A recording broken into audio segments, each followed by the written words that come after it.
Manchester bakunda kunyita Fernandes kuko n'umukinnyi nkunda cyane. Uri Fernandes wigeze ukina umupira? Abafana y'amakipe yo muri Farmers League izo za Arsenal izo zihe zindi ndaza kubaha ubutumwa. Ndakumva. Utaransinze kuntsindagiye kumugora. Utaransinze teni hagagiye hari kuntsindagiye kumugora. Ikipe ya Chelsea ndaza kwitse. Barizo ngiye guhereza unandukanyiriza bana bakinnyi umbwira ati nguyu arenze uyu arenze uyu niba kinyi batatu ndi bukubaze ntabwo ndi burenze batatu ku ruhande rumwe batatu ku rundi ruhande ndagira ngo dutangire Enzo Fernandez na Igarty. Ewana ngiye nabyakiriye neza gusohoka kwa Ten Hag. Wabonaga ari gukora ibintu utamenye byari byo yanganya n'ikipe ukabona arishimye akishimira draw. Kuva yazuze ko mu match y'ibula ya Euro yaba muri Zirige cyangwa imikino yo muri Europe Europe yaba Zirige cyangwa Europe yatsinzemo umukino umwe. Ni equipe nziza wobona uramutoza Ruud van Nistelrooy ko Robin Nagara yinjira mu kipe ya Manchester ngo ayifate ubona yazabanzamo kugira ngo abashe guhangamura iriya kipe ya Chelsea imeze neza muri iyi minsi. Chelsea imeze neza pe. Urabona yanicaje n'abakinnyi kugira ngo batwitegure. Twe nitwabicaje. Nge 11 babanzamo kabisa muri defense ewana. Ubundi ni muri make rero ikintu nge navuga ku mukino ejo ndumva Man yanjye ifite amahirwe menshi kurusha Chelsea bityo nyizeye nge nk'umufana wa Man United ejo Chelsea tuzayitsinda kandi ndumva tuzayitsinda ibitego bitari munsi ya 3. Ndashaka ko wambwira 11 baye beza wumva wowe wa prefera ko yabakina n'ikipe ya Chelsea bakayitsinda. 11 rero ba Man United nge nizeye yakoresheje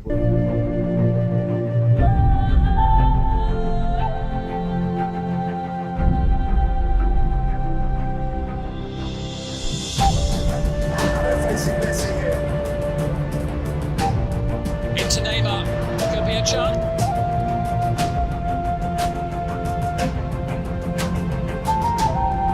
Hazard. Got it in Shelby.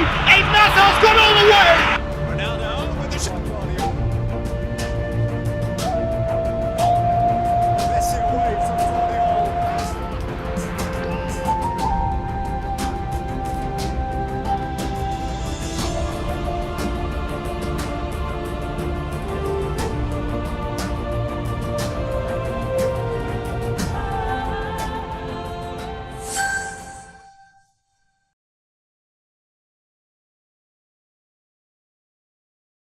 Hey everyone, what's up Kigali, what's up Rwanda, ni wa Mungu wanyu Dako, umuhondo mwiji, mekeye muri bombe Mr.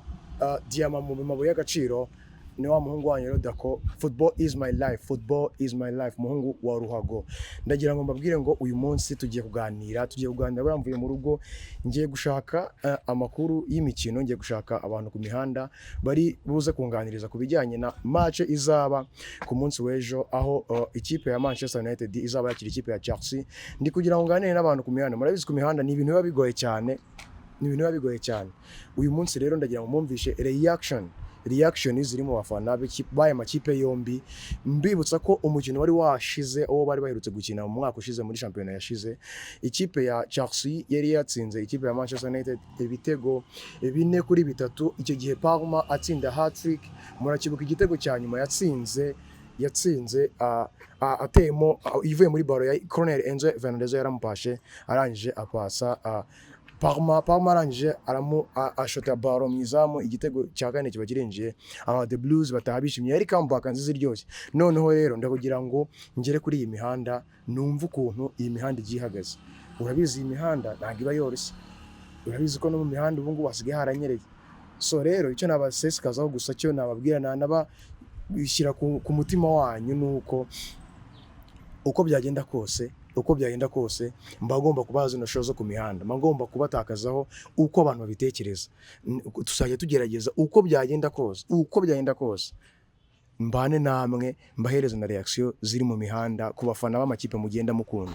Rero reka negere imihanda impande zazo zose numve ukuntu bigiye bimeze.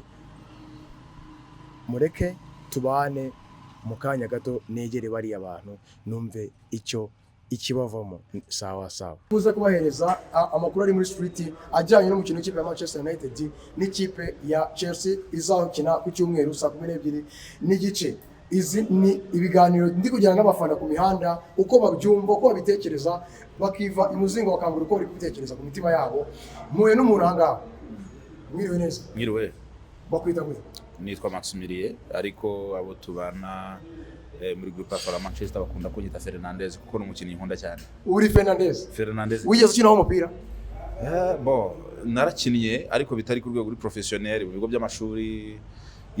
Narawukiniye bya cyana bimwe by'abana. Wakinaga nimero zihe mu kibuga? Mu kibuga nabaga ndi 9 mwizamu nagendaga nk'ingeragere nta muntu ashobora kwa yankurikira rwose. Murabyumva ko uyu mwataka mubi cyane. Iyi rero ni Dako Sport Show igaragara kuri YouTube, TikTok na Instagram hose tutoshyiraho amakuru y'imikino agezweho ndetse n'ama interview agiye atandukanye. Ndagira ngo rero tuganire, hari inkuru ejo y'umunsi ndatekereza ko naho umukino w'umunsi muri weekend muri Premier League. Ikipe ya Manchester United nyuma yuko yirukanye umutoza Ten Hag igatsinda Leicester mu mibyizi igiye kwakira ikipe ya Chelsea maze iminsi imeze neza muri Premier League. Ni iki wasangiza abafana b'umupira w'amaguru nk'umufana wa Manchester United ko uriya mukino mushobora kuzawuzana se, cyangwa nyuma yuko mwiribonye umutoza Erik ten Hag Rubin mwinjijemo cyangwa se Ruben Nistelrooy yuko batoza muri iminsi wabaye usigayeho ko yashobora kuba yabasubiza mu bihe byiza mukaba mwakongera mukishima nk'abafana b'ikipe ya Manchester United?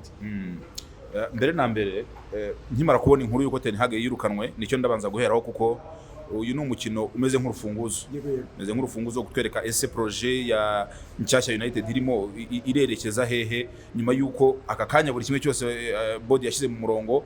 Ubu ni ikintu kiri made by them, donc cyakozwe nabo. Nicyo gihe cyo kugira ngo dutangire dupime ese Ineos yaje gukora iki muri Manchester United ndetse n'uri yakavukire uyu Sir Jim Ratcliffe. So muri rusange rero ngewe ntago ndaza kujya mu ruhande rwo kuvuga ngo Chelsea turaza kuyihondagura, ariko nanone ndaza gutanga ubutumwa ku bafana bari hirya no hino batandukanye, abafana y'amakipe yo muri Farmers League, izo za Arsenal, izo zihe zindi. Ndaza kubaha ubutumwa. Utaransinze kuntsindagiye kumugora. Utaransinze Ten Hag agihari kuntsindagiye kumugora. Ndabiza benshi barafite iminzani barimo kuvuga bati Ten Hag natubabarira hagume kugira ngo bakunde bajye babona uko badutsinda, ariko utaransinze kuntsinda bizamugora. Binegaragara ko ntago ibinyamakuru byasohoye inkuru n'abafana b'ikipe ya Chelsea bavuga ko barababaye cyane kuba Ten Hag asohotse batarakina namwe. Icyo ni ikikwereka buryo ki Ten Hag yari yatumye United ibikipe donc yinsina ngufi. Aho Brighton izi wacu Old Trafford ikihijambo, aho Aston Villa zigafata ijambo iwacu, aho ikipe nka Tottenham zikadukubita dusaka Old Trafford yarabaye nk'umurugo rw'amakipe yo mu Bwongereza. So rero bigaragara ko nabo impamvu batanze ubwo butumwa bafite ubwoba bivuga ngo nabo barabizi neza ko tuva mu nzara bizagorana. So nkimara kubona rero inkuru yuko Ruben Amorim yemejwe, nge nariruhukije. Icyambere ntago niruhukije kubera ko twakiriye umutoza, niruhukije kuko hari imitwaro turuhutse, imitwaro ya Ten Hag. Icya kabiri rero Ruben Amorim ni umutoza ugiye kwa muri background ye, ni umutoza wabaye OT ariko ahaba atari umutoza, ahaba nk'umunyeshuri wa Jose Mourinho sinzi nabo kantu mwari mukazi. Rero nibura afite iyo mpeko y'ukuntu ashobora kuba aziyumvanamo na equipe mu buryo bwihuse. Naguciye mu ijambo, uriya mutoza Rubin ni umutoza byagaragaye statistique ze ko zijya gusa neza nizo Ten Hag yinjira mu ikipe ya Manchester United. Buretse ko hari n'ibindi binyamakuru bivuga ngo yatsinze amaze imikino myinshi muri Portugal adatakaza, yamaze kuvanaho kagahimano kiriya kipe zira kipe zindi zifite competition ara muri Portugal, nawe asa nkaho yinjiyemo n'iriya kipe atoza. Niki wowe umwizereyemo cyane kuko ubona ko Premier League iri ku rundi rwego? Urabona ari iyihe mpinduka agiye kuzana mu ya Ten Hag? Kuko na Ten Hag zira statistique bigaragara ko zijya gusa nizo uriya mutoza afite kano kanya. Dusangiza icyo kintu nk'umuntu ukurikirana umupira w'amaguru muri rusange. Ntere muri mu mizi icyo kintu iyo kibazo mbashije, ndaza gukomeza ku kintu kivuga ngo United it's a big team. Ni ikipe iremereye.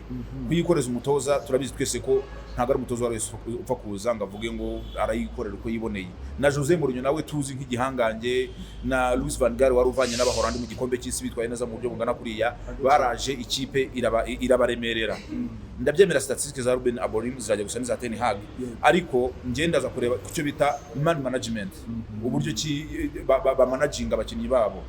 Ngewe nahoze mbwira abafana tubana muri groupe ndababwira nti ngewe ikintu kimwe ntegereje kureba Old Trafford ifite umutoza umwe ikipe itsinda agasereburana n'abafana, umwe ikipe ijya kwataka nawe ukabona ashaka gusohoka muri box y'abatoza ashaka kugira gute, ubona nawe yumva ameze nk'ushaka kwinjira mu kibuga.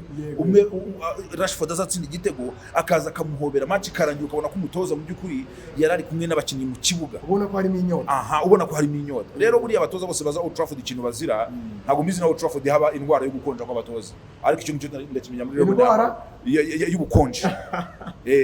Kuko iyo bahageze bose usanga bafitemo akantu k'ubukonje, bakicara kuri benshi, ukabona nta kintu ashaka kubwira abakinnyi, ukabona mu gihe runaka arahagurutse ariko ukabona muri we yifitemo akantu ko gukonje. Ruben Amorim nizeye ko ari umutoza uzi kuza akazana ubwo bushyuhe kuri benshi yacu, niba ukabona ko yanima abakinnyi akajyana nabo mu kibuga.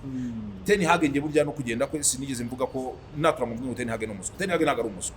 Ten Hag yarivangiye mu kintu kijyanye na man management, ananirwa kubana n'abakinnyi, dressing room inamunanira. Unarebye n'imikino nyuma dutakaje mbere yuko agenda, wabonaga ko ari imikino abakinnyi babo bagira ngo bashaka no kumwirukanisha, kuko washakaga vibrance iri mu ikipe, ngo ushaka ubushake buri mu ikipe ukabubura. Fighting spirit ntayo.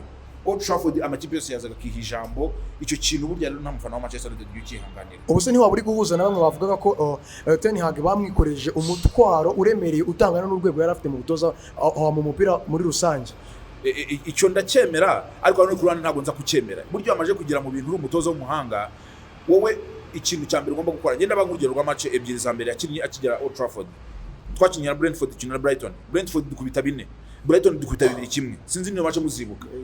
Izo match Ten Hag mpamvu amakipe yamukubise yashaka gukina ibintu bye, ashaka gukina hereye inyuma kwa Onana. Uri ibitego byose kari bamagoye bagenaga bakora amakosa, umupira bagashitwa bayihaye adversaire mwizamu. Amakipe yadukubise muri ubwo buryo. Ten Hag ikosa rya mbere yakoze ni ukuva ku bintu bye, wakanga gukina ibintu bye, agashaka kwiyadaptana n'iby'ikipe ishobora gukina. Ya pressure we, kubera pressure bari batangiye kumushyiraho, yanze kugira gute, yanze kuguma ku bintu bye, ngo atuma abakinnyi bakina ibintu bye. Nicyo kintu cyabiteye. Ndagira ngo noneho twibande ku mukino w'ejo. Ndagira ngo umbwira ati ndabona ikipe ya Manchester United kubera izi mpamvu igomba gutsinda Chelsea nubwo iri mu minsi myiza, kubera ko wenda hari izi mpamvu. Noneho nyuma y'icyo ngicyo umbwira na 11 baye beza ubona yazakinisha umutoza Rudi Van Nistelrooy, kugira ngo noneho mubaza akabazo k'amatsiko mfite njye mbaza bwa nyuma buri gihe dusoze. Ikipe ya Chelsea ndaza kuyitsinda ndayitsinda kubw'impamvu imwe, ntago ari impamvu nyinshi. Ndayitsinda kuko abakinnyi bashaka guprovinga ngo berekane ko bakomeye kandi ko bafite value, kuko buri wese aravuga ngo abakinnyi ba Old Trafford ni trash. Iyo tugiye kujyana na City tukijyana na Arsenal, buri wese aravuga ngo bari abakinnyi ba United ntabwo amujyanye na Odegaard, Bruno Fernandes, ntabwo afata Casemiro ngo mujyanye na Declan Rice, ni wafata Casemiro ngo mujyanye na Rodri. Ubona ko nyine hari hype babahaye abo bakinnyi mu makipe, ubona ko aba United bameze nk'abagize gute, bagiye hasi. So rero icyo ngenda kuvuga, baraza kwerekana ko ari abakinnyi bahuye n'umuntu muzima, bahuye n'umuntu bumva ubakinisha style zabo, donc baraza kubikora. Icyo baraza kucyerekana. Ikindi ngira ngo United iri mu makipe afite statistique mu kugira imvune nyinshi, muri record y'imvune muri sezo zitambutse. Yego twahoza tubiganira n'abandi bafana muri rusange. Rero ikigaragara ngiye mu byo numvisha bavugaga ko abakinnyi babitotomberaga ko Ten Hag mu myitozo bakora cyane kandi bagomba kuza gukora mu kibuga. Ndabyemera imyitozo myinshi ku mukinnyi ituma ba mwiza cyane, ariko iyo byakabije cyane ukamunaniza, nicyo cyagiye azajya mu kibuga nyine agakina kamera nk'ugudutse, ameze nk'umaje gukina 120, ameze nk'umaje gukina 150. So rero icyo ndi kubona ngewe, abakinnyi baraza kubikora ku bw'izina ryabo, baraza kwirwa kw'izina ryabo. Rudi Van Nistelrooy araza kubayobora muri bwa buryo bwo kuvuga ngo ikipe ye aho yayisize ajya kugenda, kuko ababizi bazi ko yabaye umwataka ukomeye Manchester United. Donc araza kubikora kugira ngo yerekane ko ya kipe bwa bushagarira bwayo, bwa bukana bwayo bugihari. Tugenda kuri 11 beza. Yego 11 beza banje. Rero aka kanya dufite umunyezamu umwirabura Onana. Wowe ndaza kuvuga ko izamu araribanzamo, ariko ndahamya ko kubwa muri Onana kubona umwanya mu kibuga bishobora kuzamugora, cyane cyane ko ngiyewe rimwe na rimwe ajya kunda gukora amakosa leading ku bitego. Ndakwinginze ho gatoya, reka nguce mu ijambo. Gira icyo nsangiza ku bijyanye, kuko ntago mbyumvise rimwe simbyumvise kabiri. Abafana ba Manchester United binubiye isohoka rya Sancho, binubira n'isohoka ry'umugadiye David De Gea, bavuga ko igihe cyari kitaragera ko David De Gea yasohoka muri Razamu. Ibihuze n'umugadiye Onana ukiri ku izamu, umugadiye uzabanzamo. Ugira icyo nsangizaho. Donc nicyo cyacu nahoze mvuga cya man management cya Ten Hag. Ten Hag afite ikosa ry'ukuntu abana n'abakinnyi atitaye ku rwego rwabo, atitaye ku cyo bashobora gufasha equipe, babakinnyi akabajugunya. Ndakubwiza ukuri ikosa ngewe kuri Sancho we mbyemere ko wenda Sancho yagize discipline mbi buriya mu mikinire donc ibigira umukinnyi hazamo na discipline. Iyo discipline yanze ku mukinnyi burya biragora. Nayo mpamvu tubona abakinnyi benshi bagiye babura discipline mu kariyeri yabo bagiye barangira. Turabona discipline ijyana n'ibintu byinshi, hazamo ibyo kwita ku mirire, haza ibyo kumenya se kwitwararika nyuma y'imikino, ese mu gihe cyawe cyo kuruhuka ukora iki, ibyo byose ni ibigira umukinnyi. So rero ndakubwira ngo kuri Sancho ntabwo ndaza kubwira ko cyane kuko Sancho we icyo yarakeneye ni excuse mbere ya Ten Hag dira bikarangira, ariko yanze kubikora nabyo ni discipline nyine. Ariko kugenda David De Gea hari aho nikosa yakoze. David De Gea niyo yari kumuzana undi muzamu, ariko David De Gea yaragiye kumara nk'umuzamu ufite experience, nk'umuzamu wagiye turokora match nyinshi. Hari match nyinshi ku bw'abatoza ba Luis van Gaal, ba Mourinho, twagiye ducyura ku bwa David De Gea. Ntago rero ngiye kwemeranya ko ntago nza kwemeranya na Ten Hag uburyo yasohemo David De Gea. Ikindi Andre Onana ndabyemera, niyo amakosa nakomeje kuvuga ya Ten Hag. Ni umukinnyi w'umuhanga uzi gukinisha amaguru, ni umuzamu rwose w'umuhanga, ubona ko agerageza gukora ibyo ashoboye. Nta nubwo tuye tubona abazamu benshi babira kuri rwego rw'u Rwanda Onana babakina kuri rwego rwe. Ariko icyo ndaza kuvuga ni iki ngiki, yafitiye amistire za Ten Hag, ariko Ten Hag donc aragira ahindura style ziwe, ariyo mpamvu Onana nawe yashatse kuguma kuri karande yiwe yo gukinisha amaguru. Rimwe na rimwe nyine bigatuma akora aya makosa. Kubera iki? Ntabwo afite defense nziza kuza kubimufashamo, ntabwo afite abantu beza bo kuza kumenya uburyo kiba gukinisha. Cyacyo kutamenya kuhanduringa ya system asanze niye yishaka. Exactement. Ubundi Ten Hag erega mvuze mu ijambo rimwe ryoroshye, yazize kutamenya guhagarara ku ijambo rye nk'umugabo ngo amenye ati ngiyewe ndi Ten Hag ndakina ibyanjye mbi kubitirwemo, ariko ndabiza abakinnyi bazajya babifata. Ten Hag nicyo kintu yasize. So rero ngewe ku kijyanye n'abo bakinnyi umwe ndemera ko yagombaga kugenda Sancho n'aka kanya no muri Chelsea ngire ngo mwumvishe ko yarwaye, ibyo babivuze. Yirwaje yatinye adversaire, yatinye guhura na parent club, reka mvuge gutyo. Ariko kuri David De Gea ho hari ya Ten Hag yakoze ikosa rwose. Ten Hag ntabwo agomba kugenda. De Gea ntabwo agomba kugenda. Okay, dukomeze 11. 11 banje rero mwizamu ndashyiramo Andre Onana, mu mutima wa defense ndaza gushyiramo Mathis Delight na Lisandro Martinez. Uruhande rumwe ni Mazelawi, urundi ni Daro nk'ibisanzwe. Iyo ni equipe iri type ndi kuvuga mu kibuga mo hagati kugira ngo nze kubona ubwisanzure bwa Bruno Fernandes ku 10. Inyuma yenda mushyiraho ibikuta bibiri, ndashyiraho Gareth na Casemiro. Ubwo Bruno wabyumvisha kari ku 10. Uruhande rumwe ndashyiraho Rashford, urundi Garnacho natakisha Hojland. Uravuga iki ku bantu badahuza no kuba hari abafana twaganiriye mbere bambwira ko babona uriya Diallo yagakwiye kubanza muri Rashford akabanza kuri bench, biro bivuga icyo buriya ibyo wakora byose ntabwo akwirengagiza aka kanya. Rashford ari umukinnyi maje kugira maturity, ni umukinnyi ushobora twagiye tumubona inshuro nyinshi akubita amakipe akomeye, akubita za Man City turabyibuka, akubita za Arsenal, yabwanga Arsenal noneho kaberera za kunyagira Manchester United akiri umwana akizamuka. Rashford mu mikino ikomeye arigaragaza, afite uburyo yigaragazamo. Ntabwo urwego rwa maturité ye n'imikino amaje kujya mu maguru ye ntabwo abigereranya n'urwego rwa Amadiaro. Amadiaro ni umukinnyi mwiza watanga challenge cyane avuye kuri bench cyangwa se nanone muri ya mikino ya za Carabao Cup na za FA. Ariko aka kandi iyi match ikeneye Rashford kubera maturité ye na experience ye. Dusoza ndagira ngo nkubaze, ndashaka ko dukora comparison arabakinnyi bo mu ikipe ya Chelsea n'abakinnyi b'ikipe ya Manchester zizakina ejo, noneho ngende nkompara numve neza niba uri ndashaka ko ube honest, ntube umufana w'ikipe ya Manchester United, uwo sportif muri rusange. Ndashaka ngo umbwire iyi comparison ngiye guhereza, unandukanyiriza bano bakinnyi, umbwire ati nguyu arenze uyu, niba bakinnyi batatu ndi bukubaze ntabwo ndi burenze, batatu ku ruhande rumwe batatu ku rundi ruhande.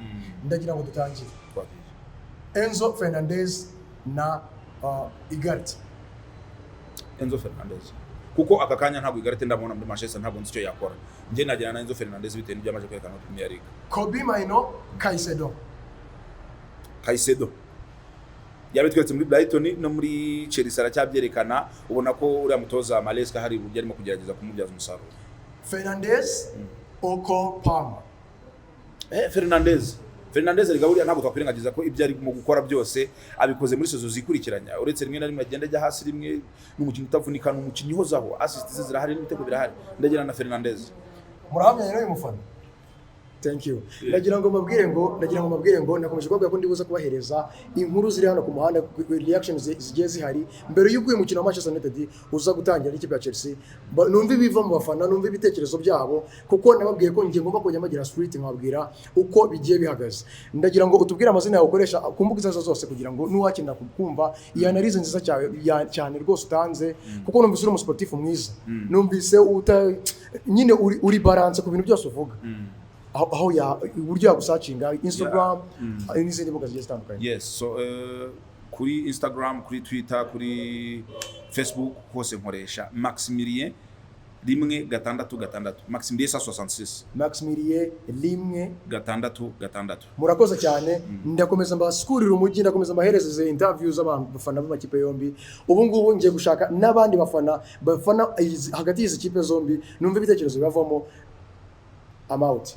Nababwiye ngo ngiye kubashakira amakuru y'abafana b'aya makipe yombi uko bari gutekereza ku mukino uzaba ejo, umukino w'ikipe ya Manchester United izakira ikipe ya Chelsea.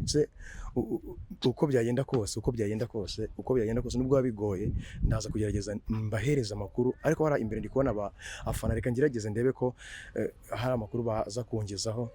Reka negeraho gatoya numve umutipe. What's up bro? Meze bite bro? Fresh. Amahoro. Ari wallahi. Nari mbasanze hano mwikwami. Biracamo se? Cyane ari. Keje ni guci. Ni fresh nakavura kari kugwa. Dutegereje n'abakiriye kitwikwamiye turi gufata akayaga muri aha bora mu stade tu. Cyazi. Ni neza kabisa. Nanjye banyita Dako Sport Show urayizi? Ndayizi kabisa, njya nyikurikirana kuri YouTube channel. Agiye kubona mbona yafunguye n'agatiktok, ariko ntabwo nari mbizi. YouTube niho nakurikiranaga bya danje tu. Ni neza.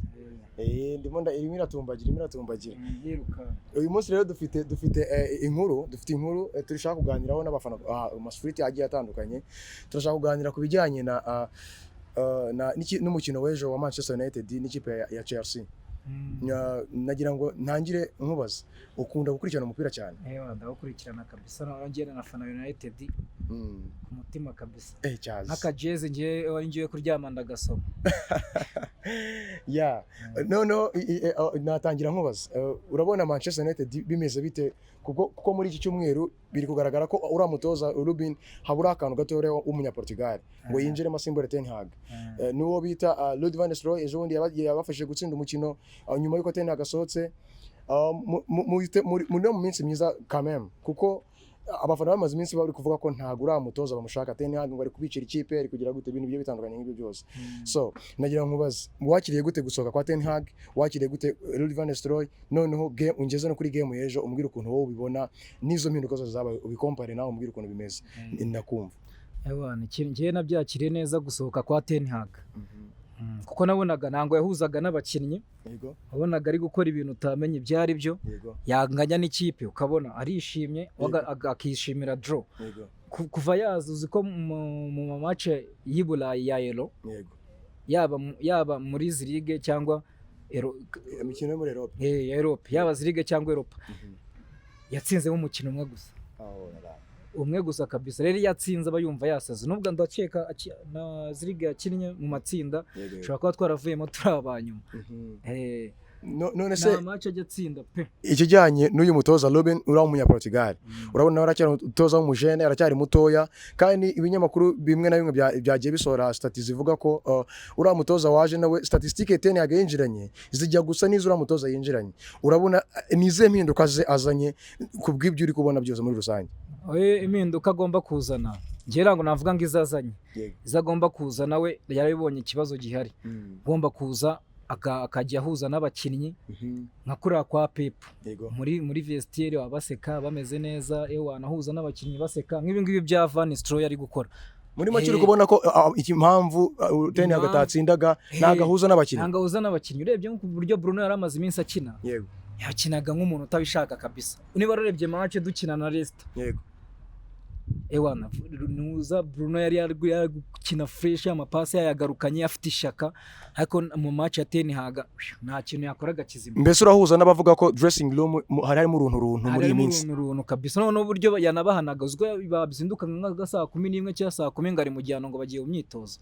kandi ibyo boro wapi gushiraho igitutu abakinnyi ugomba kubegera mu gaciringa mu gaseka nka bira bya Klopp buryo yahuzaga na Liverpool ariko ibintu byo kuza ukigira umuntu wadanje ukirakaza ikintu toxic bajya bakora toxic bakagutinya yego sha nabo wizaniye usanga badakina neza tu ntango ibyo bivamo none ni boro yo kujya yicaza Diarra usko Diarra yamushiragamo kubera abafana yego usanga Mai Diarra ari kumushira ku gatebe kandi ari kuri nuza ari muri forume wasanga Rashford agarutse muri forume mu mukino umwe ugasanga isa mwicaza yego ngo nukugira iki ngo nuguturunanga ibikini bityo ugasanga ari kuvuga ibintu by'amafuti bya atari umukinnyi ugasanga uyu munsi ari muri forume amushize bench ugasanza azanye umukinnyi yazanye ura umunyemaroc Muzlawi amushize ku 10 umudefense ngagiye gukina ku 10 muzo arashaka gutsinda arashaka ibiki nuvuga ngo yaramaze iminsi nawe ari kwivangira byagaragara yivangira bigaragara kabisa bigaragara bya atari reka wenda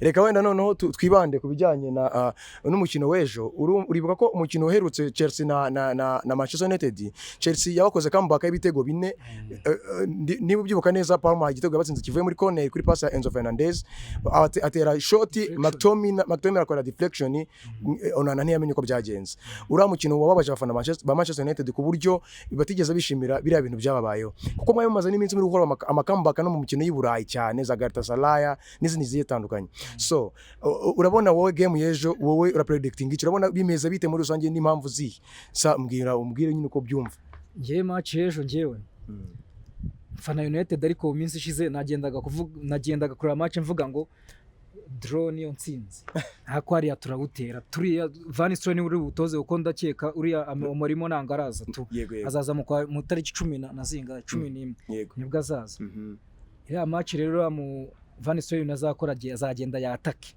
azakina ntuzi itandukanye niya Ten Hag Ten Hag ukuntu yakinaga ukabona ari no kudefanda mu kuntu atari kwataka rero ikintu Van Nistelrooy agiye gukora arabora azagenda yatake anajyana turunashiremo abandi bakinnyi wabonaga kuva Ten Hag yagenda yakinije karaga peti ko muri academy witri ishuri nako bizaba ngombwa nako agashiremo Amadi arakine bose bakine neza yatake kuko kuri match ya Leicester n'urayibonye nubwo nyine yaramworoheye ariko yakomeje arataka ashiramo abataka areba hano ukinisha yaragiye akinisha nuza mu Hoyland na Zirix bose barakina mu kibuga ashiramo nako gapeti nako kaza gukina kandi muri icyo kibuga haza kuzamo nanuza na Amadi Diarra wonye ko yuko ikipe yaratatse bya atari nubango no gushaka gukonvenka abafana bari bamaze iminsi barababaye je konvenka we anatake kabisa ndakeka nura mutoza ugiye kuza Sporting ibintu bya ataka arabizi kabisa agiye kwata uko amaze gukina imikino 10 nta numwe aratsindwa bafite nagahigo kuko yaratsinze imikino myinshi hariya aho yatozaga muri Portugal afite agahigo ura mutoza ikiza ki Manchester yaramurebyeho niyo muwe muntu wari gusimbura nuza Guardiola niyo muntu umutoza bashakaga nuza afite niyo yamushaka gashaka ari umuntu Ruben niyo ashubwo umuntu ari kubasimburira Guardiola no ureka nkubaza ikindi kibazo kimwe gikomeye urabona ko mufite ibibazo byinshi by'imvune mufiteyo ba Magwaya mufiteyo ba uriya Malaysia basho mufiteyo abantu benshi bagiye batandukanye kandi bagakwiye no kuba banakina kuko n'uriya Kobe Mahino nawe ari mu mbone ndatekereza so niki cyizere waha abafana ba Manchester United kuko numvise uri imbere cyane ku ikipe ya Manchester United muzamwakiriye Chelsea ku kibuga cyanyu Old Trafford niki cyizere wahereza abafana b'ikipe ya Manchester United ko uramukina muzawutsinda ejo noneho nurangiza uduhereza na 11 bawe beza noneho nkubaza ikibazo cya nyuma dusoza ngewe ukuntu icyizere mfite ko dushobora gutsinda yego wendura uri myaka mu gihe cya Ten Hag Chelsea ntiyayishoboraga yego kandi twaye dusanzwe tuyishobora urabizi Chelsea tuyishobora rero ikintu tugomba gukora n'umutoza mushyashira nabizi yaje nako sinamushyashira ngo ari wungirije niba agiye kuyitoza nawe rego ni mushya kuko nawe arashaka kugira ikintu yerekana agiye kugira ikintu yerekana wenda nanahava abone ikipe zimazajyamo ira match agomba kuza akayikina neza agashiramo akataka mwabira yakoze ewana defense nayo akayigumisha kwa kundi ari isanzwe nubwo dufitemo imvune za Shona ba Marasiya nubwo ari kugaruka nawe ntiyazanga nahita natera na match wikinagiye gukora agiye kwita kuba imbere n'ubundi iryo kintu yakoraga akinungirije agiye kubitaho areba uburyo yataka ubundi ikintu cya mbere ni uguhuza n'abakinnyi mani uriya Klopp igihe yazi Liverpool iheruka gutwara igikombe nyuma y'imyaka 30 yaraje arahuza bakajya baciringa baterurana bagira iki ariko ibintu byo kuza ukiyemera ku bakinnyi nta hantu mwagera rero araje bamufashe urabona ko bari gukinana ishyaka kuva Tenega yaza baraba Casemiro wasanga akina ibintu bya fake ariko kuri wa mukino ni wari uri hejuru yatsinze ibitego 2 na Bruno twaruka kubona atsinda kera cyane nawe araza kubitamo 2 na Garnacho bisanzwe uragiye kuza rebe uburyo managing urona naba winga tugira agiye kugenda managing ntuza Garnacho managing Diallo managing karagapeti ka Whitley nubwo nako hari ukuntu gakina kagasatira none managing nanuza na Rashford apana kuvuga ngo umuntu ngo ari muri forume ngahisa mwicaza ngo ndingo ahitaza wapi wagiye ntibinagutangaze anabanjemo n'abakinnyi bakinye kuri Leicester akasimbuza agakora ikintu agasimbuza neza buriya ikintu cyancaga na Ten Hagama kuvuga ngo abakinnyi ko abo yizaniye ngo bari bo bakina ugasanga Rashford amuje agatebe Rashford ndabyemera ngo ari muri forume pe ariko nanga ari umuntu wo kwicaza reba ubushize kuri Southampton cyangwa no muri FL bari bakubise ibitego 7 afitemo 2 na assist no muri Southampton nawe yatsinze ameze neza maze kumera neza ahita amwicaza aho niho hantu aba yicira ikipe dressing room iri hasi ya Ten Hag byatara abashaka kwizanira abakinnyi benga bari bakinisha nabo yazanye bakagira ibibazo reba nk'uyu mukoboyi Mason Mount ngo yaramuguze 70 reba Anthony miliyoni zihenze ariko nta kintu abakoresha kubera dressing room yitipfa Anthony se yaramaze igihe ntamvuna afite adakina ariko amukinisha akagira iki yatera umupira hari n'igihe azana abakinnyi akabibagirwa buriya na Marasi yagiye yarakize dore ko byatumye yirukanamo na ba Sancho yirukanamo ba De Gea uri gukora ibintu mu Butaliyani biteye ubwoba muri kugenda mwikurikirana abafana ba Manchester United bitarimo biranabashimisha ibi ibyo bintu byose byagiye bituma abafana ba Man U batishima so reka tujyane no kwiki ngiki urabona 11 bawe bezejo washyira mu kibuga mukuru wa mukino wa Chelsea kugira ngo abashe guhangara iriya Chelsea imeze neza muri iyi minsi sinzi niba uri muri ayikurikirana ihagaze neza abantu bitwa ba Palma ameze neza Jackson yabaye umuntu muzima nagagihusha cyane abantu bitwa bankuko barasimbura bakaba beza abantu bitwa ba Jadon Sancho ngo nagazakina ku mukino w'ejo niyo makuru mfite n'abantu bose binyuma ba Corwil ba Fofana Reece James captain yaragarutse ni equipe nziza wobona uramutoza Ruud van Nistelrooy kuko Robin nagara yinjira mu kipe ya Manchester ngo ayifate ubona yazabanzamo kugira ngo abashe guhangamura iriya kipe ya Chelsea imeze neza muri iyi minsi Chelsea imeze neza pe urabona yanicaje n'abakinnyi kugira ngo batwitegure twe ntitwabicaje twebwe noneho turaza tumeze nk'abantu iriya match ya Leicester twakinaga tumeze nk'abantu bari mu myitozo buryo ugiye ukarana na United yacu nta mukina ntango uvuga ngo hari ikipe ya kabiri ifite Chelsea irayifite nda yarabicaje zazimeze neza nayo ntango twaza twireye tuvuga ngo tugiye ngo dufite insizi cyangwa iki nge 11 babanzamo kabisa muri defense A1 ubundi ni nk'abasanga n'ikintu yahinduraho kuko keretse wenda sho agarutse ni Dalo ku mpande muza nawe akamanuka hepfo Muzlawi hagati Martinez afatanyije na Delight ubwo ni defense yuzo irisa yuzo nizamuho nonana noneho hagati ho Kobe Mayno yaravunitse urumva hagati ngewe nahita nerekamo Casemiro na Casemiro na Noza na Eriksen Casemiro na Eriksen ako ngewe ndiwe nakinisha 4-2-3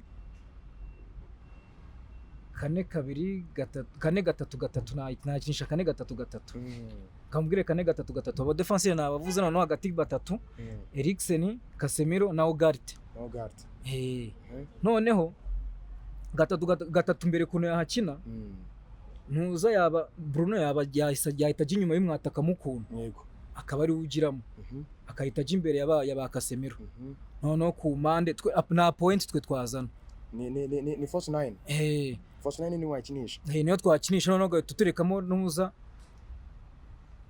gushaka ko bari hagati byaba bigoranyira kuko urumva haragiye ari force 9 nango gari naco yakina Alphonse nawe ntabwo naco yakina kuko urumva umwanya gari naco Fernandez aratahuriye yego shani byandi bisanzwe kabisa babandi batatu hari bane baba defenseur navuze hano kane kabiri kabiri Casemiro nanuzana na Eriksen cyangwa Eriksen agasimurwa na Ugarte none handi batatu binyuma y'abataka Bruno hagati ku mande Garnacho ahandi Rashford tukatakishaho Irandi kane kabiri gatatu rimwe noneho reka nkubaza akabazo kamwe ngiye kukubaza utubazo uragenda umbwira kuko numvise usa nkaho usobanukiye ibintu by'umupira ngiye kugwa urakora comparaison y'abakinnyi nzangenda ngo ubundi muri Manchester United umukinnyi ukunda ninde Rashford ou Fernandez ou Garnacho Fernandez ou Rasmus Fernandez ou Kobe Mainoo ou Casemiro Kobe Mainoo ou Zirkzee Kobe Mainoo ou Onana Kobe Mainoo ou Kopalma Kobe Mainoo ou Fofana Kobe Mainoo ou Enzo Fernandez Kobe Mainoo ou Caicedo I'm out gang. Mwabyumvise rero ko uyu mujama azi umupira cyane, uyu mujama azi ibintu by'umupira kabisa. Urakoze cyane. Wagombye ko witwa muki? Manzi Olton. Ku mbuga zawe ukoresha? Manzi Olton. Instagram na TikTok. Instagram Olton designer, TikTok Manzi Olton, Manzi Olton designer. Yego. Zini Manzi Olton hose Manzi Olton. Urakoze cyane rero kuduha iyi interview nziza kandi muzagira amahirwe abafana ba Manchester. Ejo kabisa genda ndabizi ko tuzagaruka umbwira ukuntu byagenze nzaba nakurasha. Ndakomeza kubashimira ko mukomeje gukurikirana The Sport Show ndetse nabakomeje kubasezeranya ko ngomba kubahereza ibintu byiza hano biri kuri iyi mihanda mbere y'uko uyu mukino wa Manchester United uzaba ku munsi w'ejo ku cyumweru saa 12 n'igice. Murakoze cyane, reka nkomeze ngende nshakisha andi makuru numva ukuntu abafana bagenda bareactinga kuri uyu mukino. I'm out gang. Nakomeje kubabwira ko ngomba kubahereza amakuru ari mu mihanda hano hose, nkababwira ukuntu ibintu by'umupira w'amaguru bimeze nka reaction zigiye zitandukanye ku mukino w'ejo wa Manchester United izakira ikipe ya Chelsea Old Trafford. Mpuye n'umujama wundi hangaha nawe ndi kugira ngo tuganire. What's up gang? Bimeze bite? Fresh kabisa. Bakwita gute? Nitwa Parf. Bakwita Parf. Yego. Parfait. Musanze hano. Ukunda umupira? Shando mu sportif ahubwo sino kuko. Urimo uraganira na The Sport Show. Yego. Ni ikinyamakuru gikora kuri YouTube kivuga ibintu by'umupira, even na TikTok duherereye. Jewe nta kibazo mwambaza naye nkabahereza biko bitekereza ku mupira w'ejo.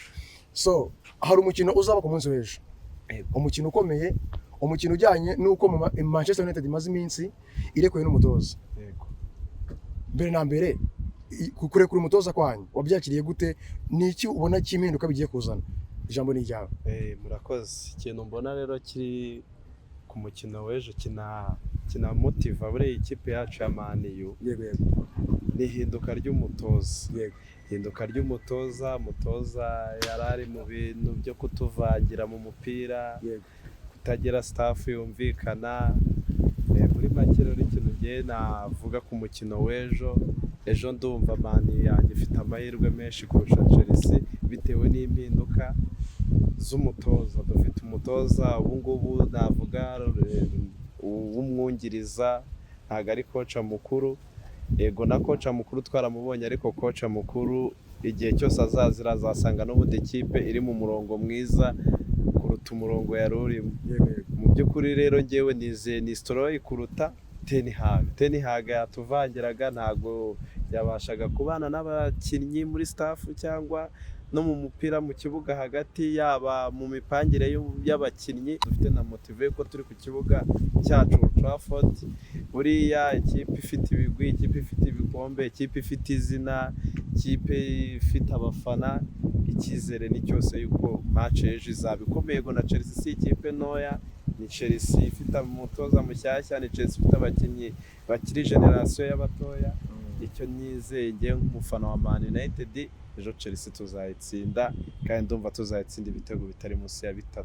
wabikomojeho ngo ikipe ya Chelsea nayo imeze neza irakomeye urabona ko ihagaze neza muri iyi minsi uretse ko nyine uvuga ngo ni y'abana bakiri bato bagishaka kuzamuka ese kuba umutoza wawe yarasohotse ukaba ugiye kwinjiza umutoza Robin ukandi ukabona n'uriya mutoza uko yinjiye statistique afite zirajya gusa n'izo n'undi uriya mutoza waje tene akajya kuza nawe yari afite uriya mutoza w'umuportugais uramubona gute umwizereyemo gute wowe urabona dressing room azayishobora gira icyo nsangiza kuri icyo kintu nacyo numva ko bimeze murakoze ikintu nabasubiza aho ngaho nubwo bafite statistique zenda kumera kimwe ariko burya umutoza ni staff kuba ufite ubwumvikane na staff ikipe kuba ubana neza n'abakinnyi kameme n'abagwadera murabibona ko kugira ngo ikipe zabo zikomeye imibanire kubana n'abakinnyi yego none se ntushoboye kubana n'abakinnyi umukinnyi umukuru n'umutoya ntago bafata kimwe ntago ushobora kubabwira ngo umurongo n'umwe mu kibuga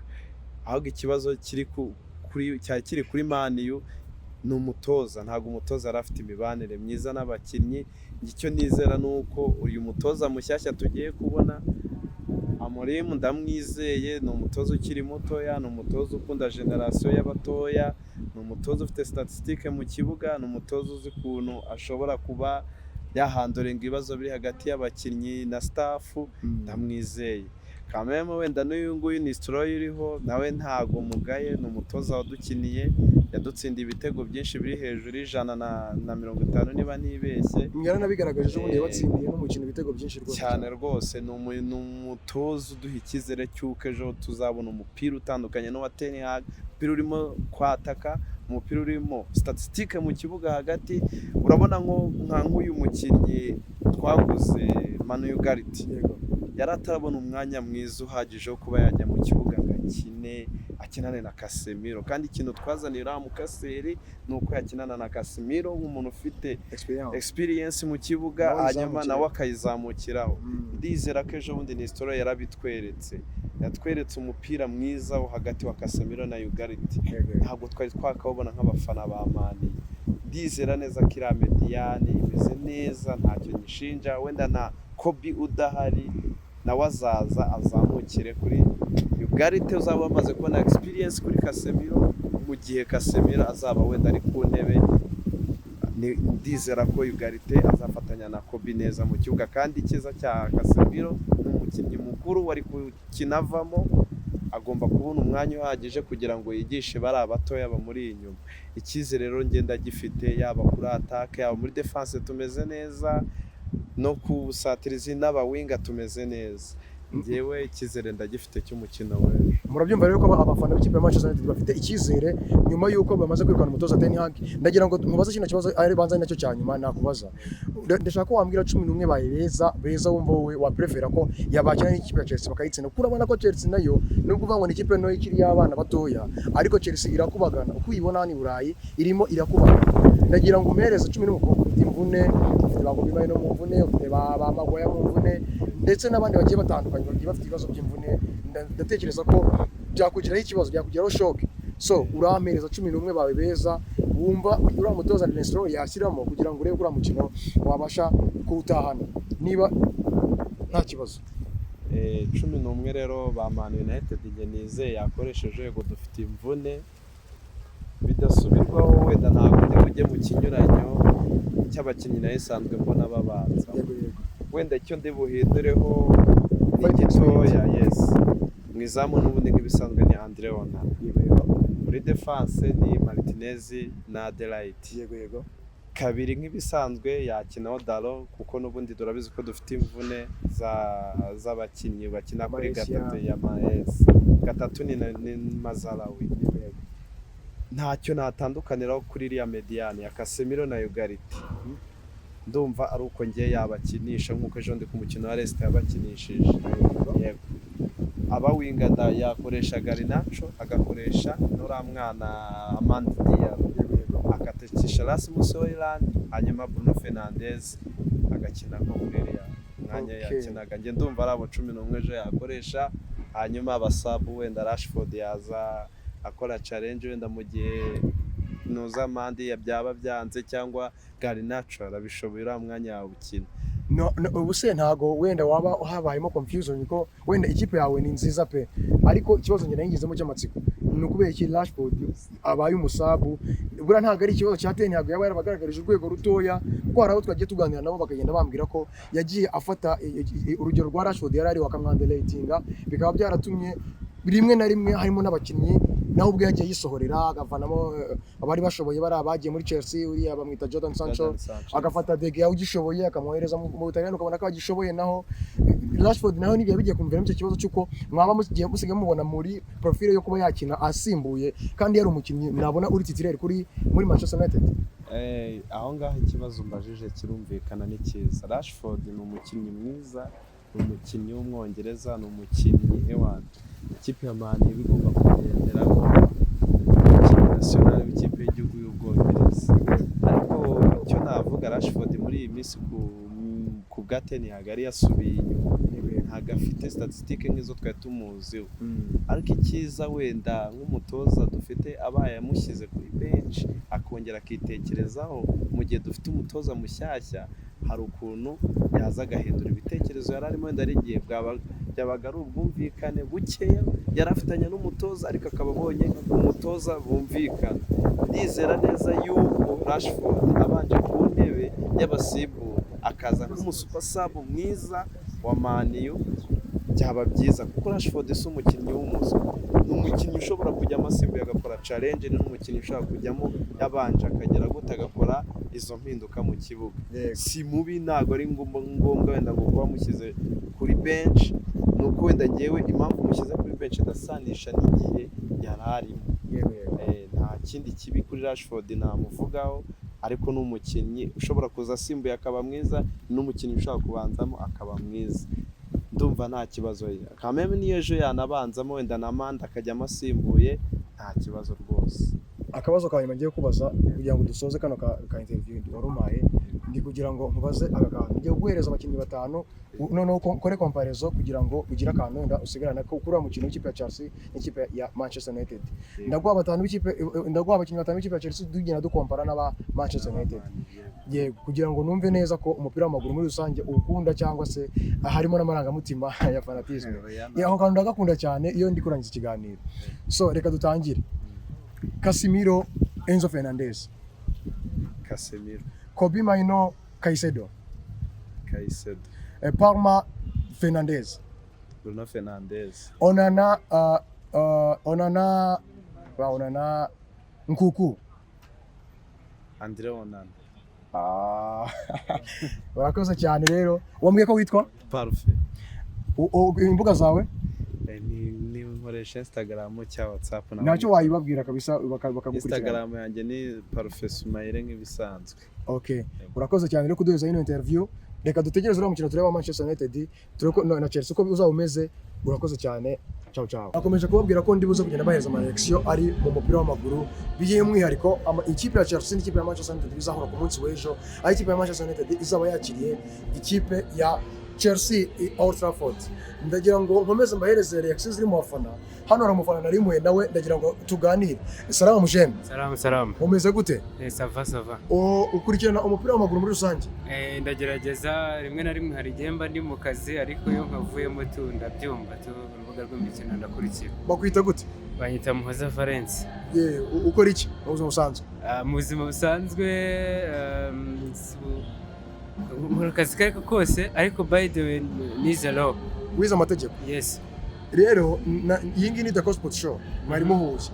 Ni ikinyamakuru gikorera kuri YouTube gitangaza amakuru ya siporo muri rusange.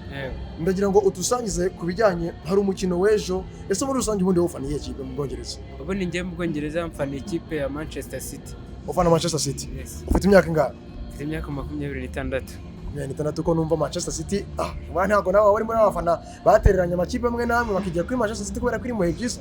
Oya mu Bwongereza bundi imbere nta kipe nagiraga nafanaga Real Madrid. Yego. Nyuma Manchester City yaje kugenda ikora utuntu tw'udukoryo ndayikunda. Urayikunda cyane? Yego. Okay. Rero ejo urabizi neza ko ejo hari umukino ukomeye.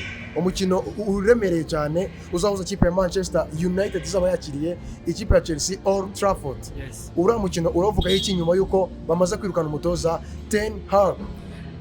nyuma yo kwirukana umutoza Erik ten Hag wa Manchester United, Manchester United ubundi Erik ten Hag akirimo yari ikipe yari iri mu makuba, navuga ko ari ikipe yatsindwaga, ariko Erik ten Hag mwarabibonye ko akimara kugenda ikipe ya Manchester United yaje kugira gutya tuje kubona tubona itsinze Leicester City.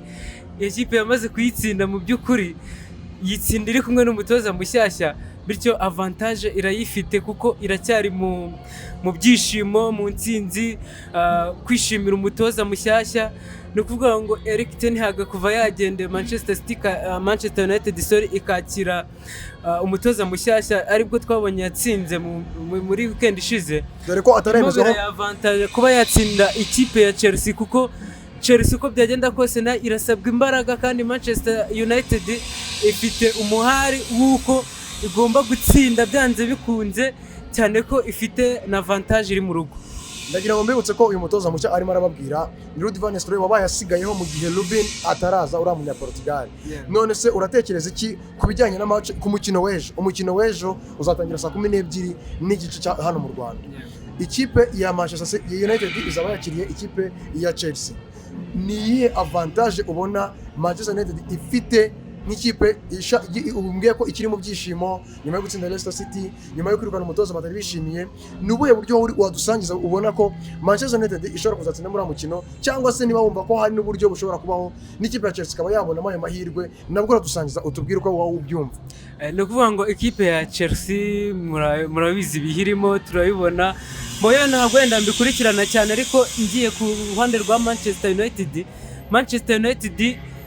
ni ikipe navuga ko ikeneye ku encourage kugira ngo byibura ize muri Big 4.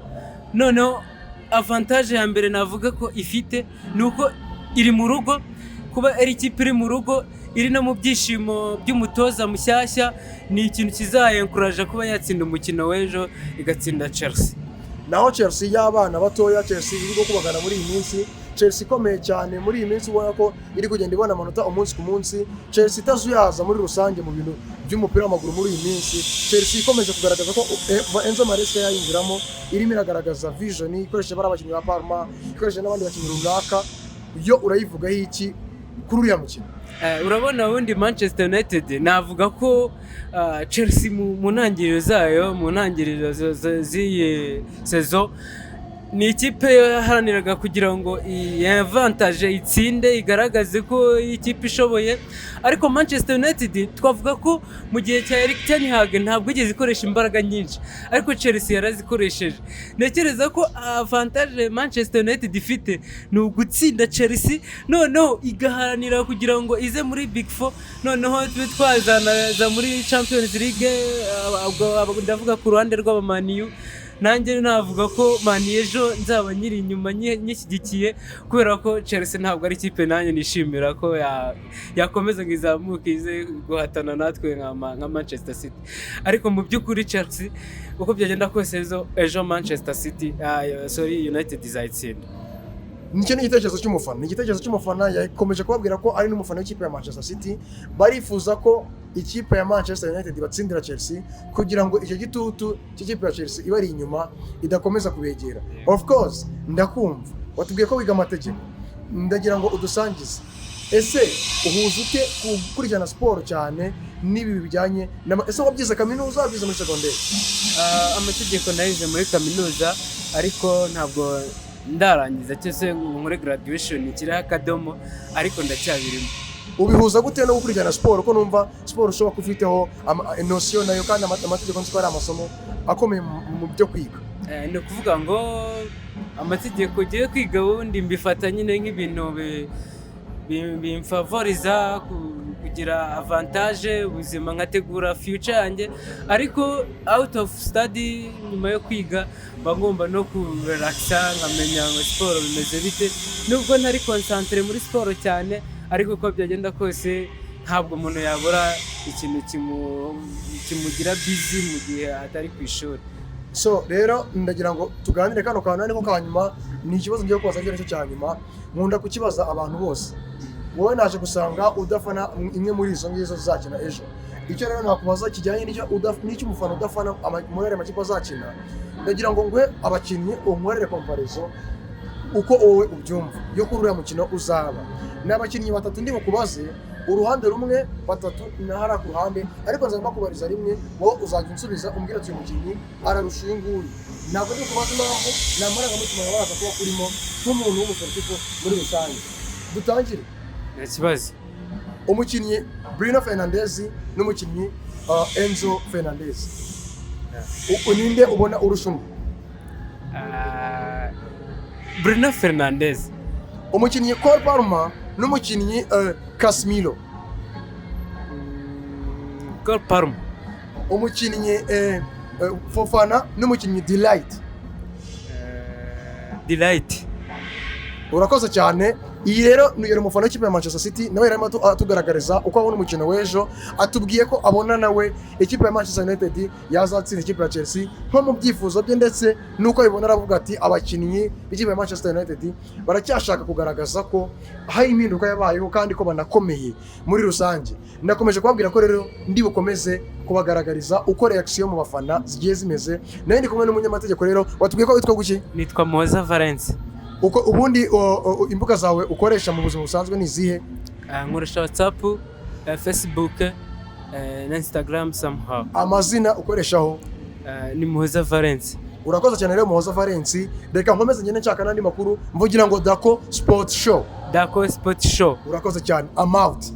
Reka nkomeze rero ngene nshaka abandi bafana numve ko twaganira nabo. Ndashaka ubu ngubu umufana w'ikipe ya Chelsea. Mwiriwe neza? Muye nawe wigendera. Ndimo ndagira ngo tuganire. Wamakanye? Okay, bimeze bite se? bimeze fresh. Witwa nde? Nitwa Kireko Stars. Ukora iki? Ubuzima busanzwe na akazi, ariko sometimes ni ibiraka. Ongera akaje. Sometimes Ni ibiraka. Yego. Rero turi kuganira, iyi ni Dako Sport Show. Yes. Ivuga ku bintu bijyanye n'umupira, ni platform ivuga ku bintu bijyanye n'umupira, siporo n'izindi siporo zigiye zitandukanye, apana umupira gusa. Uyu munsi rero twifuje kuganira nawe. Urabitwemereye? Yes, ndabemereye. Ubundi mu buzima busanzwe ukunda umupira w'amaguru? Yes. Mu buzima busanzwe nkunda football, ndayikina. Ukina kangahe mu mupira w'amaguru? Nomero 11. 11. Yes. Mu bakinnyi bakina 11 mu kibuga ukunda nde? Ubundi harimo Vinicius, harimo Mbappe, abantu bagiye batandukanye nk'abo. Wowe ukunda nde? ya Vini. Ukunda Vini? Yes. Ejo rero hari igitaramo. Yes. Hari igitaramo, hari umukino w'ikipe ya Manchester United izaba yakiriye ikipe ya Chelsea. Ese ubundi mu buzima busanzwe ufana iyi kipe? Fana Chelsea. Of course. Ndishimye cyane. Yes. Nifuje kuganira n'umufana w'ikipe ya Chelsea. Yes. Kuva kare nahoze nshaka abafana b'ikipe ya Chelsea, nari nababuze. Yeah. Abafana b'ikipe ya Chelsea mumeze neza muri iyi minsi, ko sinzi impamvu muri kwihisha. Ejo ku mukino w'ikipe ya Chelsea n'ikipe ya Manchester United, gira ikintu dusangiza ku mukino w'ikipe ya Manchester United. Yatakaje umutoza mu cyumweru gishize, ikaba iri gushaka umutoza mushyashya, bivuga ko igomba kwinjiza umutoza Rubino mu Portugal.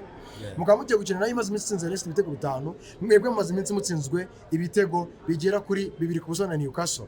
Ni iki watangariza abafana b'ikipe ya Chelsea muri rusange, nkawe umufana w'ikipe ya Chelsea ukina n'umupira ndetse unawukunda, ku mukino w'ejo uzabahuza n'ikipe ya Manchester United? Nk'umufana wa Chelsea rwose, ikipe igomba gutsinda mane n'ibisanzwe nk'umufana wa Chelsea. Icyongeyeho tuyishe experience. Ubushize mwari mwayitsinze mwikoze comeback. Urabizi ko yari yabaje kubarusha, isa nkibatsinze, irabishyura ibageza no ku rwego rwo hejuru kuri mwebwe, muyica inyuma, muyiva muzingo, muyikubita igitego cya 3, muyikubita n'igitego cya 4, muyishyura, muyitse n'icya 4, muyitwara amanota 3 muri champion yashize. Uretse igitego cya Parma mwabatsinze. Urabona umukino w'ejo muri Old Trafford, uriya mukino uzawumeze gute? Uriya mukino nk'abafana ba Chelsea dukeneye intsinzi. Birumvikana nk'ikipe ya Manchester United ntabwo ishobora kuduhagarika n'umuvuduko dufite nka Chelsea. Yabahaye Sancho. Yes. Mumeze neza muri iyi minsi. Yes. Bafite abana bakiri bato bagishaka gukonvenka. Yes. Manchester United nayo imaze iminsi itakaje umutoza. Yes. Irashaka gukonvenka ko ari ikipe ikomeye. Yes. Sibyo? Ni ikihe kintu waduha cyo ku rwego rw'ibitekerezo bya mupira w'amaguru gishobora kugaragaza ko umufana w'ikipe ya Chelsea ashobora kwicara akavuga ati iriya kipe ya Chelsea izatsinda ikipe ya Manchester United, ku buryo nk'aba bantu barashyiraho n'amafaranga kuri beti bashobora kuvuga ati Chelsea izatwara uwo mukino ku kibuga cy'ikipe ya Manchester United? Yeah. Tusangiza. So nk'abakunzi b'umupira w'amaguru icyo nabashishikariza nuko nk'umuntu nk'ababeteri ko rwose ikipe ya Chelsea igomba gutsinda kubera ko ikipe ya Manchester United ntabwo iri ku rwego rwo kuba yatsinda Chelsea. Kubera iki? Kubera ko yaba abakinnyi yaba umutoza ni ibintu n'umuntu mushyashya ntabwo arabasha kumenyerana na forume z'abakinnyi uburyo abasha kubakinisha. Ko mu ikipe ya Manchester United umuntu urimo ari umutoza watuzanye garateni hage baramaze iminsi abantu Rudy Van Nistelrooy ko yarasanzwe azeranye nabo ahubwo wenda akaba atari umutoza mukuru ari wabaye usigayeho kandi nkambona Manchester United kuvaho Ten Hag yagendeye yarasubiye isa nka yaragize agaforme katari wenda ntabwo biraba confirme ariko urabona ko hari morale irimo.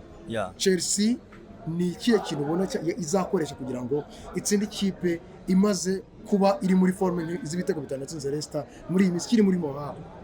Nk'ikipe ya Chelsea muri iyi minsi tuzi ko ifite experience, ni umutoza umaze kumenyana n'abakinnyi, umutoza umaze kumenya uburyo akinisha abakinnyi be n'uburyo iyo match ari buze kuyitsinda. Nk'umufana wa Chelsea, nk'umuntu wese ushobora kuba yakora better nk'umufana wa Chelsea cyangwa undi muntu umufana wese runaka ashobora kugura ikipe ya Chelsea kubera ko ikipe ya Chelsea igomba gutsinda Manchester United. N'abafana ba Chelsea rwose n'undi mufana wese agomba kugura ikipe ya Manchester ya Chelsea. Ikipe ifite experience. Noneho rero utubwiye ngo ufite experience. Ndagira ngo tuganire kano kantu. Wowe ufana Chelsea ni nabyo byiza. Ndagira ngo ngiye kugenda nguhereza bari abakinnyi bazakina ku munsi w'ejo. Yaba mu ikipe ya Chelsea, yaba mu ikipe ya Manchester United. Unono umara comparison utitaye kubijyanye n'uko ufana Chelsea. Ugendera ku mupira muri rusange. Cyangwa se uraduhereza akumara mutima yawe. Abo bakinnyi dukora comparison mubaze umwe n'undi utubwire ngo uyu nguyu inzu. Ndakubaza abakinnyi batatu kugira ngo baze cyanyuma noneho ubundi noneho reke usubire muri gahunda zawe. Twatangiye Enzo Fernandez, Bruno Fernandes. Nindi ubona uri hejuru y'undi currently? Bose mu experience ya Enzo Fernandez iri hejuru ya Bruno Fernandes. Caicedo, Kobe Mainoo. Caicedo. Jackson, Hojland. Jackson is experience. Mubazo wanyu? Mubazo wanyu? Zirikize, Kowa, Parma. Parma. Ikibazo cyanyuma kiragira giti. Mpereza ikipe yawe ya Chelsea ubone yazabanza ku munsi w'ejo ugereranyije nuko byifuza kugira ngo ubone ko watsinda ikipe ya Manchester United. No muri ikipe ibizabanzamo ni ibisanzwe. Wakakaye ntabwo wabibuka neza. Ntabwo nabasha kwibuka neza. Urabona abakinnyi bose mufite muri forme ababanzagamo niwe babanzamo. Abakinnyi bazabanzamo rwose nta gihindutse bagomba gutsinda ikipe ya Manchester. Twitega Chelsea ku munsi w'ejo ko igomba kuzatsinda Manchester. Murabona ko rero umufana w'ikipe ya Chelsea nawe aragira ati niteguye kuzabona intsinda ikipe ya Manchester United. Rero aba n'abafana batandukanye bari mu makipe yabo, mwabonye ko harimo n'abadafana hamwe imwe muri izo, mwabonye abafana ikipe ya Manchester United, mwabonye abafana ikipe ya Chelsea. Reka tutegereze umukino w'ikipe ya Chelsea na Manchester United ku munsi w'ejo saa 11 n'igice, saa 12 n'igice aho ruzaba rwambikanye hagati y'ikipe ya Manchester United izabakira ikipe ya Chelsea Old Trafford. Urakoze cyane rero kuduha interview yawe, kuduha igitekerezo cyawe. Amount Gang. Thank you. Bakunze ikipe rero bakunze ba Dako Sport Show, ndakomeza kubabwira ngo komeza ukore subscribe, komeza udukurikirane ku zindi mbuga platform zacu zose, yaba TikTok, yaba Snapchat, yaba Facebook, yaba Instagram, hose ni Dako Sport Show. Mbizeza ibyiza byinshi kandi mbabwira ngo ntabwo nzigira mbatenguha ibiri mu mihanda byose. Nabasezeranyije ko nzajya mbagererayo nkababwira uko bihagaze. Ikiro cya kiganiro twakoranye n'abafana baya makipe yombi badusangiza uko babona iriya mikino, uriya mukino uzaba uhagaze. Mbibutsa ko uyu munsi Premier League iraza kuba nayo yamanutse. Nk'ubu kano kanya turi gukora kino kiganiro, ikipe ya Arsenal irimo irakina na Newcastle. Ciao rero, ndabakunda cyane. Kora subscribe urebe ikiganiro kirangize, ndetse n'ibindi biganiro byose tugenda tubasangiza atari ibintu byo ku mihanda mubikore. Gusa icyo nabizuza cyo ndagira ngo babwire, nubwo biba bigoye sinzatenguha kubahereza amakuru ari mu bafana b'umupira w'amaguru buri munsi. Iyi nitwa Dako rero, ni umuhungu wa Ruhago. Football is my life. Ciao. I'm out, gang.